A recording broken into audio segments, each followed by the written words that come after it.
Ticket Machine is the official ticket broker of Spartan Nation. No matter what you need a ticket for, border to border, coast to coast, the Ticket Machine is your ticket source. So whether you need to get into the hottest concerts, the best sporting events, you want the best seats in the house, or you just want to get in the door, when you want to go to any event that requires a ticket, anywhere, border to border, coast to coast, it's always theticketmachine.com. Theticketmachine.com, 517-655-3201. Check it out today at theticketmachine.com.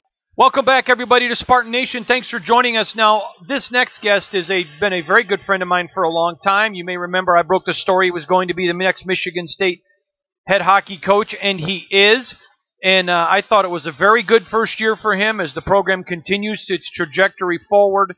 But the last time he was on the show, he was able to talk about 5 recruits coming in, but not a lot of details. Since then, 3 more players have flipped to Michigan State. There could eventually be another. We can't talk about that one right now. But let's bring in the MSU head hockey coach, the one, the only, the great Danton Cole. Danton, how are you, buddy? I'm doing great. How are you? We're going to have to make this like a monthly date if every time we turn around you keep adding a bevy of players. Well, I think we're getting close to finishing up for next year. So, we've got 6 guys right now, and that we're able to talk about, and then I think we'll add 1 more forward on top of that, and we're doing some more work on that. But hopefully we'll know in the next little while and be able to finish it up. Well, let's start. Talk about those guys, especially the most recent flips, if you would. Yeah, we they're with college hockey now, and teams not knowing if guys are going to go pro and managing rosters has gotten a little bit harder, and so. There's a few young men that were at places where, they're just the way it worked out. They wanted to play another year of juniors. They felt they were ready, and they got the release. So, Christian and Cole Krieger, two young men from the Detroit area that were out playing at Lincoln and have had a great year. They're big defensemen. They skate real well.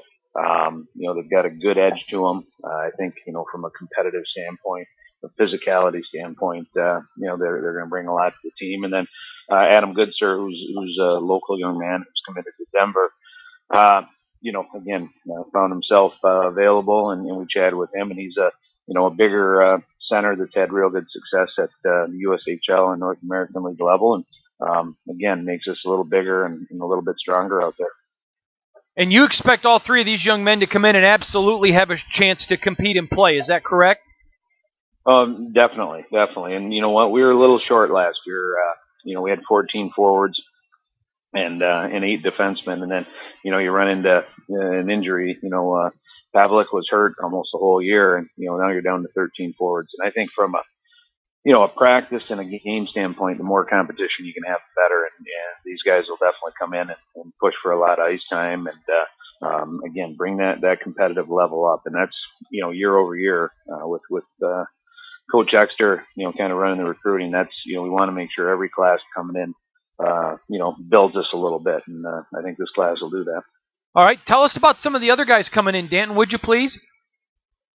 Yes. And then the other guy that is out on, be out on today's release is Wojtek Łukowski, who played at Central Illinois. And he's originally, believe it or not, from Poland, and then played some of his youth hockey in Germany, and then came over here and played in USHL. And, he's a bigger body, skates real well, has a really good hockey IQ, and skates and attacks and does some things that I think will add an awful lot to us. So, we're excited to get him. We saw him early in the season quite a bit, and a lot of teams were on him.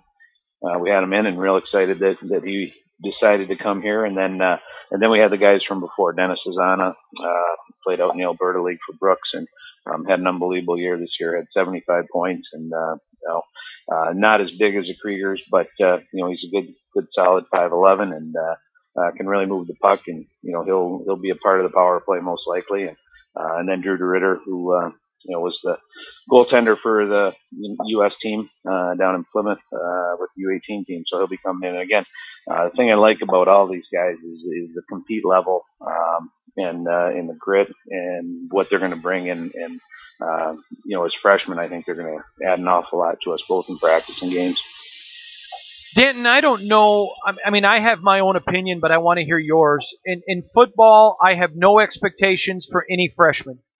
I do in basketball, but they're very limited because there still is an adjustment. There are very few Miles Bridges, Jaren Jacksons. Are you the same way in hockey? Are you just guarded from any optimism on a freshman, or is there a little bit higher maybe optimism like basketball?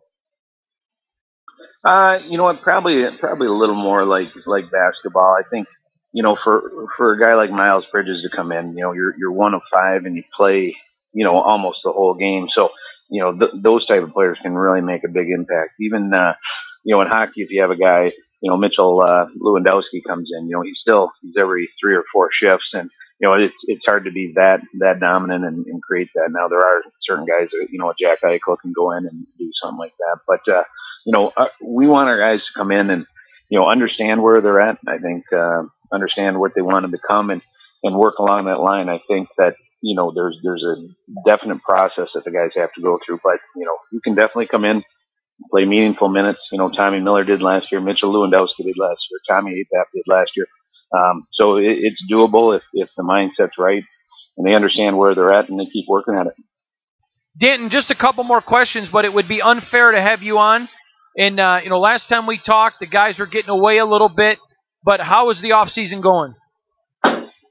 You know what? It was outstanding. They, you know, right when we finished up, we came back. It was spring breaks, and so the timing was really good. They just about everybody went home or went to one of the other guys on the house's team, and everyone got away and rested up. And then Coach Workovic, when everybody got back, we were able to, you know, get on the ice a little bit and get in the weight room a lot, you know, and do a lot of running and lifting. And guys did great. So, you know, we hit it pretty hard for, you know, 6.5 to 7 weeks, and guys did outstanding, and then, you know, finished up their finals. So I think, you know, from a periodization type setup, it was really good. So they had their break, got their 6-7 weeks in. They'll have another little break here when they're heading home, and then get another 6 or 7 weeks in, a little break, and then almost everybody will be back for the second session this summer. And you know, they're able to lift and get together that way and have their own skates and, you know, continue to build on the things that we did last year. And, you know, most importantly, the culture and the locker room.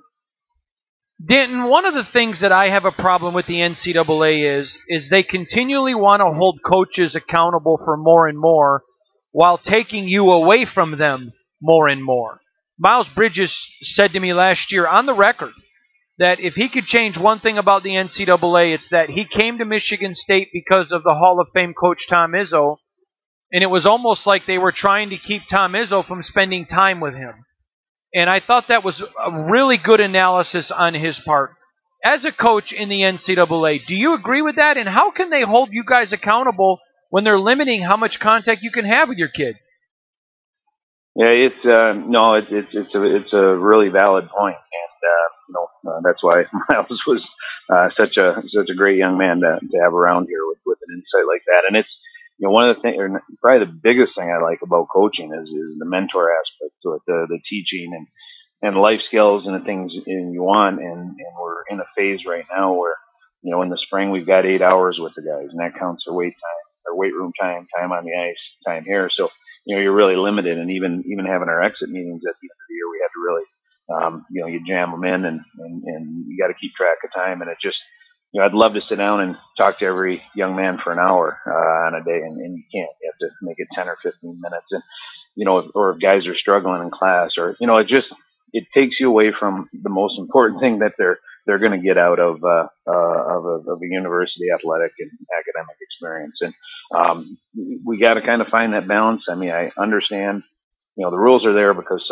somebody abused them, but you know, the relationship aspect, I would hope that we can find a balance and get back to where we can spend a little more time with the guys, and not training, not on the ice, not that, but just on a personal level.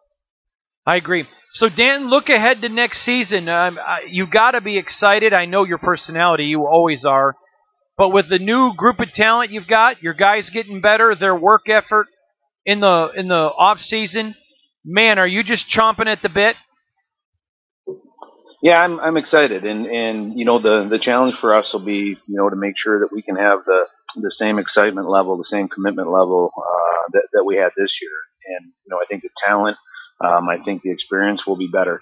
But you know, if we don't have the mindset, if we don't have the the group camaraderie, then all that's for naught. So, the old saying, you build you're teaching your culture, you're teaching your work ethic, and you're coaching that every day, and that, that'll be important. And that, again, and not trying to get guys too far ahead of themselves. And hey, we did some good things last year, but at the end of the day, we're last place, and we need to get better and just keep getting better incrementally, like we did at the second half of the year. And if we can keep building like that, we'll put ourselves in a good position to do some good things next year. If you don't mind, Danton, just one more quick question. Is that okay? Absolutely. Danton, obviously I'm friends with you, and I'm biased because I think you're a great coach and I think you're a great fit for Michigan State. But I think your staff has been amazing. I think your staff has just killed it. I know that you feel the same way. You love your staff, but I mean, do you look at what these guys have done? And I know a fan is, well, last place, everybody stinks, but that's not reality. You're fan Exeter, Luongo. I think everybody's been awesome. Do you agree? And can you talk about your staff, please? No, absolutely. It's they've done an outstanding job, and just like a lot of times, coaches, you talk about the players and how the room has to be, and I was just saying it earlier, the culture of that, of hard work and commitment and the camaraderie, and we really have that as a staff. We just finished up a meeting earlier here today, and you know what, we laugh a lot every day, we work hard, everyone's got each other's backs, and I think above all, though, I think that all the guys have the same vision and what we want to see, and we want to do things really well. We want to have success, and most importantly is do it the right way. And I always think back to how Coach Mason had it here, and that's the feeling that we want. Just that we're in the moving on up phase, not quite the commitment to excellence, but we want that feeling of excellence every day. And these guys have been outstanding and work together. And like I said, I think we've all got a common work ethic and a common vision of where we want things to be here. He is the great Danton Cole, nobody better. Very happy to have him at Michigan State. We'll be back.